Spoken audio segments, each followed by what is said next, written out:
You ask Tiger to solve. This deals with linear equations with one unknown. The final result is x equals 2 over 3. Let's solve it step by step. Group all constants on the right side of the equation. Subtract 1 from both sides.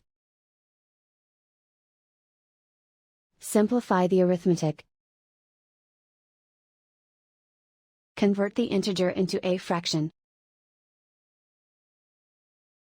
Combine the fractions. Combine the numerators.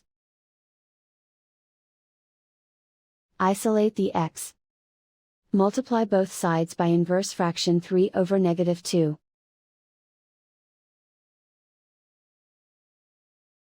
Move the negative sign from the denominator to the numerator. Group like terms. Multiply the coefficients. Simplify the arithmetic.